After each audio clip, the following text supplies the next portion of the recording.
Bombay high court Nagpur bench का एक judgement है। Lokesh Ramrao ji Navghare versus Janardan Haribhau Bhishikar, writ petition number 1150 of 2014। Suit file किया था सीजीएसडी नागपुर के पास। लोकेश ने डिक्लेरेशन यानी घोषणा, सेल डीड की कैंसिलेशन, ताबा वापस लेने और हमेशा के लिए स्टे लेने। जनार्दन ने ऑर्डर 7 रूल 11 एप्लीकेशन फाइल किया प्लेंट रिजेक्ट करने, क्योंकि लोकेश ने ताबा मांगा है प्रॉपर्टी का जिसका कीमत है 34 लाख और कोर्ट फीस पे किया था 7 लाख पे। जज ने बराबर का वैल्यूएशन तय करने की जगह लोकेश को प्रेयर क्लॉज डिलीट करने को कहा। तो हाईकोर्ट को तय करना था कि क्या जज ऐसा निर्देश दे सकते हैं। कोर्ट का कहना था कि वैल्यूएशन का क्लॉज हवे में नहीं हो सकता।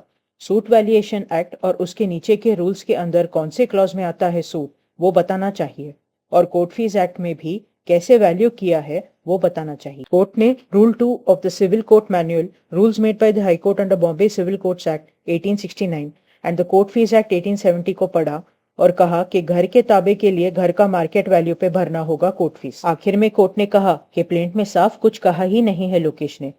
कोर्ट ने लोकेश को कहा कि क्लियर कट सब अमेंड करे प्लेंट में और फिर से नीचे का कोर्ट उसको परखे। इससे पता चलता है कि कोर्ट ही नहीं, प्लेंटिफ को भी valuation for jurisdiction and for court fees कैसे करता है प्लेंटिफ, वो लिखना चाहिए क्लियरली प्लेंट में। सुप्रीम कोर्ट का एक जजमेंट है Bharat Bhushan Gupta versus Pratap Narayan Verma and others, civil appeal number 4577 of 2022। इस केस में भारत ने सूट फाइल किया था डिफेंडेंट को कोई काम करने और कोई काम करने से रोकने, मतलब मैंडेटरी एंड प्रोहिबिटरी इंजंक्शन के लिए, और प्रॉपर्टी पे रह के किए गए नुकसान के भरपाई के लिए। प्रताप ने ऑर्डर 7 रूल 11 एप्लीकेशन फाइल किया एविडेंस के स्टेज पे, ये कह के कि उस कोर्ट को पीजे नहीं है वो सूट सुनने का। नीचे के कोर्ट ने उस एप्लीकेशन को रिजेक्ट किया।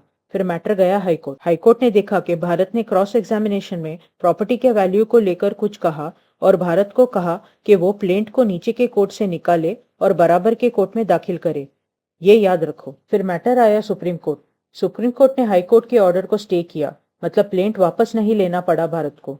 फिर सूट डिक्री किया नीचे के कोर्ट ने और प्रताप ने अपील भी फाइल कर दी। इतना सब होने के बाद ही मैटर पहुंचा सुप्रीम कोर्ट में उस वैल्यूएशन के मैटर के हियरिंग के लिए। अब वापस चलो उस क्रॉस एग्जामिनेशन पे।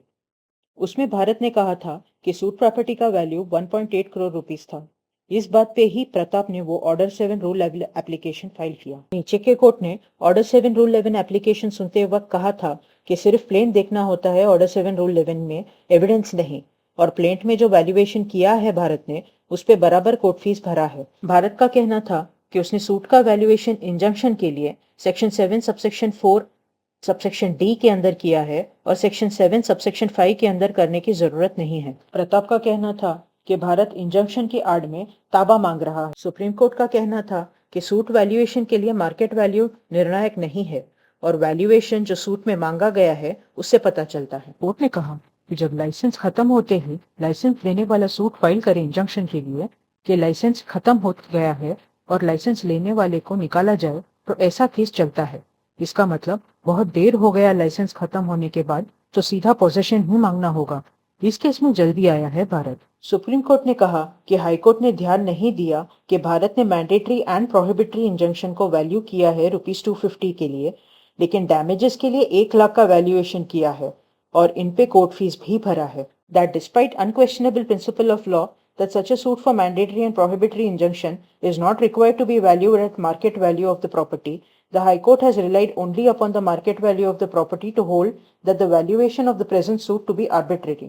Such a conclusion of the High Court neither stands in conformity with law nor with the frame and the nature of the present suit. Court ने एक दूसरे जजमेंट को रेफर किया और कहा कि अगर सेक्शन 7(4) कोर्ट फीस एक्ट के अंदर रिलीफ का वैल्यूएशन करने लायक कोई मटेरियल या स्टैंडर्ड हो और फिर भी प्लेंटिफ कोई भी आर्बिट्रेरी वैल्यूएशन कर दे, तो कोर्ट इंटरफेयर कर सकता है ऑर्डर 7 रूल 11 बी सीपीसी के अंदर और करेक्ट वैल्यूएशन बता सकता है। उसी जजमेंट में सुप्रीम कोर्ट ने कहा था कि एक केस था प्रोविडेंट फंड प्लेंटिफ के नाम का है ऐसे घोषणा के लिए और डिफेंडेंट को वो पीएफ का अमाउंट विड्रॉ करने से रोकने के लिए।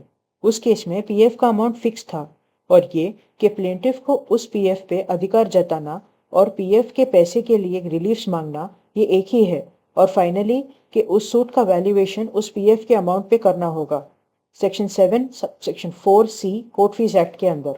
लेकिन डिफेंडेंट को किसी प्रॉपर्टी पे कुछ करने या ना करने के लिए प्रॉपर्टी के मार्केट वैल्यू पे वैल्यूएशन नहीं कर सकते। फाइनली कोर्ट ने ट्रायल कोर्ट के जजमेंट को करेक्ट कहा और हाई कोर्ट के जजमेंट को ओवररूल कर दिया। इससे हमें पता चलता है कि मैंडेटरी और प्रोहिबिटरी इंजंक्शन के केसेस में मार्केट वैल्यू ऑफ प्रॉपर्टी पर वैल्यूएशन करने की जरूरत नहीं होती है ज्यादातर। कि अगर सेक्शन 7(4) कोर्ट फीस एक्ट के अंदर वैल्यूएशन के लिए कोई स्टैंडर्ड होके भी प्लेंटिफ मन से कुछ भी वैल्यूएशन कर दे तो कोर्ट ये पॉइंट आउट कर सकता है सीपीसी के अंदर।